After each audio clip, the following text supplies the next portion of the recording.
Hey guys, Zach here with Mountain Dog Companion, and we're hanging out with Angie and some of our F1 Mini Bernedoodles. And guys, we're gonna kind of go over some key differences and similarities between, we kind of have 4 puppies here. There's some differences and similarities as well, but you guys can probably see some of those differences now as far as like coloring goes and stuff. But we're gonna kind of go in depth, I guess, a little bit on this just to kind of share with you guys the differences and similarities with these pups here. And yeah, we're gonna kind of go through each one first, kind of give the names of each other. These guys are available, so just kind of want you guys to be able to follow along here. And yeah, we're gonna start with this guy here. So purple collar, this is Blaze here. So I want you guys to be able to see him. We have Ace here. So he's got the yellow collar on, so you guys can follow along. He's a little bit bigger too, so you guys can kind of keep an eye on him. We have Misty. Hey girl. We got Misty, she's got the yellow bandana on. And then Angie, who do you have there? This is Millie. Yeah, Millie. So Millie has like the diamond, or the stars. Yep. Star, like gold star collar, or bow, I guess. And yeah, Angie, I guess, what do you, as far as like differences, similarities, let's kind of start with that. What's one thing that you see as far as these pups go here? So these are first gens. They both have Bernese mothers. They both have male, or their father is a poodle. The real difference for me is color, because the tricoloreds are from Paint and Firestone, and the whole litter is going to be a tricolored litter. And then the little Merles come from Bella and Grady carries a Merle gene. And so, and obviously from this litter, potentially a little bit more of a sizing thing, because you can see there's only a week difference in age between the 2 litters, but significant difference in weight. Yeah, so absolutely. Another one of the differences would be, so one is color and 2 is size. The Merle puppies are a smaller size than a traditional F1 would be. They are. They're just really great size and beautiful proportions. Yep, absolutely. And just so you guys are aware, again, Angie's referring to these two pups here, the Merles. So nice, very nice coat pattern there. Kind of a unique look. Unique color, very individual. Like this pattern of each one is a little different, and so very striking puppies. Yeah. And sometimes the eye colors are a little different. Yep. He has a blue eye. Yeah. Yep. So we tend to see, you know, a blue eye more in the Merle combination of parents, just through genetics. And again, this is Blaze here, guys, one of the Merle's males. And then Angie had Misty here, just so want to make sure you guys can be able to follow along with the names there. Hi. Should I weigh them real quick just so you can see that? Let's do the Merle versus the Tris, because I think the weight is an interesting piece to it. Yep. 6.5. 6.5. Yep. And then let's see here. 6.02. Yeah, you wanted to bite a hair. So this is Ace. So let me stick him on real quick just so we can cover that. Whoa. Can you see, Zach? Yep, I can see. Okay. Whoa, now you can't. Now we have helpers. So I think 13. Yeah, I was going to say significant difference, almost double size. Yep. And Ace is representing more of a truer size F1. Yep, so I do get that question quite a bit from people, just kind of size questions, I guess. So the 2 Merles, they're a little bit more petite, a little bit smaller. So if you guys are looking for like a smaller size, this litter just tends to be more of that petite look to them. You guys can see kind of with the weights there. And then we have more of Ace and Millie. So just one thing to note with those, like people are very interested in a Bernese Mountain Dog, but just don't maybe like the big size, the 120 pounds, the shedding. Yeah, yes, right. So these are super popular when it comes to kind of looking for that traditional tricolor look without the shedding and not quite as big. Another point too is longevity in life. So do you know the average lifespan of a Bernese Mountain Dog? 9 to 12 years, 7 to 12. Yeah. So my research, or what I've been told, is 7 to 9. So you extended that a little bit long. I would like to take. I would like the 12. That would be a great life. But generally with Bernedoodles, it's more like 12 to 15. So if you think of a Bernese in 7 to 9, Bernese are like 12 to 15. Yeah. So you get a longevity in life as well. So you get less shedding, you get smaller size, and you get longevity in life. You do, absolutely. And similarities between the two, they're very similar in personality, right? Exactly. So really the difference in these 4 puppies is really color and size. But just a beautiful, they still have that goofiness of a Bernese. Yes. The human connection, they're great family pets. Yeah, I know, that cute. Very cute. These 2 guys are here in front. You're working so well together. Do you see the eye contact? Yes. So just to kind of level the playing field here, one thing that's really, really important at this point is that all of these puppies have gone through a curriculum-based program. That means that they're ready to learn. They're sitting at about 8 weeks, 9 weeks. They're in the stage where it's like the adventure seeking. They're ready for boundaries. They're ready for training. One fun tip is that 8-week-old puppies have the brain waves of an adult. They just don't have the control.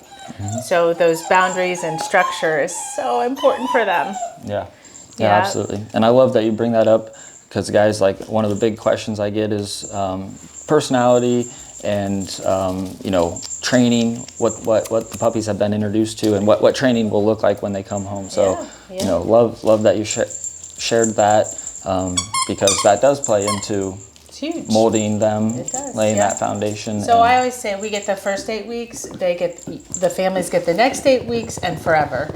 But those first 8 weeks are so crucial in molding and shaping confidence. See the high tail, see how they're interested in toys. That is part of curriculum-based program and learning. And then the next 8 weeks is where the families get to expose them and mold and shape them into their environment and set that foundation for them of what their routines look like. They are so ready for routine. Routine is really good for puppies. They know what to expect. Yep. And when the little brain is still developing and those brain waves are still firing, it gives them some structure. Exactly. We don't let our toddlers just go out wild, right? We give them naps. We feed them at a certain time. Why? Because they thrive on that. Yeah. And so puppies are going to thrive with routine as well. Yep. So training becomes a lot easier when they go through this. We've had people kind of call back and say, the dog, our puppy's going to the door already after 2 weeks, which is awesome. So you're going to kind of get that out of this group, either the Merles or the regular tricoloreds. So Angie, any other differences, similarities that we can talk about that you noticed that you want to bring up? Yeah, I'd love to talk about some of those. So Bernese Mountain Dogs don't carry the furnishing gene, but the poodle does. And so that means that pairing, we get 1 copy of furnishings that comes over. And some of our puppies will express that furnishing right away at 8 to 10 weeks, and some will express them a little bit later.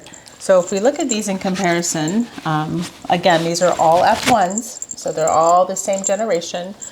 This little lady here, her furnishings are starting to come in. Now they're a week and a half difference in age, so that's huge in the growth stage here. Right. But if you look at, who do you have? Yeah, Millie. If you look at her face, you can see how the furnishings are, how the muzzle, how the hair grows around the muzzle. So you see this coming out, it's that big teddy bear face. And then if you look at little Blaze, if you turn him around, you see how his muzzle is tighter right at this moment. So as he's more of a slower furnisher, so it'll be closer to 6 months, probably somewhere in there, and that hair will start to fill out. Some of it has to do with his coloring too. When they have a lot of tan points on the face, tends to make it look thinner. Like when you get a tan, face looks thinner than when it's white. So some of that's a factor too. But F1s all carry 1 copy of furnishings. Just 1 copy. So these guys will all be fully furnished. They will. Just a little bit. We call it a slow furnishing. Yeah, and we have early bloomers, late bloomers in development. Same thing with furnishings. They will come in, and he's a beautiful puppy. He is. He's a very beautiful puppy. And I love this here. So do you see the eye contact, seeking human connection, all of that? That's also part of curriculum. So Bernedoodles in general, F1s are very human connected. So that's another similarity. These are all F1s. So our very differences would be your coloring and size, but your temperament personalities are going to be very similar. Absolutely. Now what about, Get out of there, bud. Take it off of her. Undress her. Come here, sweetheart. Oh, I know. He's getting you. Yes. He's getting you. So what about like the tan points? We talked about Firestone, we talked about the tan points, and obviously these are two different dads and moms, I guess. But can we talk a little bit about the tan points? You guys can see on Ace here, he's got the really vibrant tan marks. So we should talk a little bit about Firestone because he has 10 out of 10 intensity. He is of the age now where we are having some of his sons in the program in and around us. And his sons are carrying the intensity, but not 10 out of 10 at this point. So the puppies from Firestone that come out, these tan points are vibrant at birth. Like they are. Wet and copper. That's like they dry and they're still vibrant. So if they're less of intensity, the tan points come out later. Some of those puppies could have more of a frosty appearance to the tan. It's not just quite as vibrant, but they're still very, very striking. A big factor to that is a fading gene. So if the poodle doesn't carry the fading gene, they will keep this color tone longer in life. Now, as we age, what happens? What do we get? Gray hair. Yeah, right. We all get gray hair, right? So dogs also go through absolutely. that same change in their hair coat. However, your Merle puppies are not going to express that. So I guess if we were born with gray hair, we'd be set for life. Right? There you go. Yeah. Yep. Yeah. So they kind of have a shade of that gray. They're Yeah. going to stay more that Yeah. look. They won't see the fading as much. Look at him. He's just right lovely. here. He is. He's Yeah, lovely. This is lovely. Blaze again, guys, too. Purple collar. Just so you guys can follow along. Millie has the diamond or the star collar. We got Misty with the yellow bandana, and then Ace with the yellow collar. So yeah, so differences and similarities kind of went through those. We got size, Color. coat, kind of, or shedding. Kind of talked about the intensity, They get an lifespan. extended lifespan. Yep. So Yep. yeah, that's, I mean, great similarities, great differences there in these two different kind of F1s, I guess. And yeah, I mean, great group of puppies here, guys. These pups are still available if anyone's interested. They're going to go quick, so they're just phenomenal. You guys can kind of see the nice calm temperament they have, which we kind of talked about that as well as far as similarities and differences. So yeah, guys, just wanted to do a little video of these pups here for you and kind of talk about these guys in general. So Angie, appreciate you helping me out with that, and appreciate you guys tuning in as well. So we'll see you next time.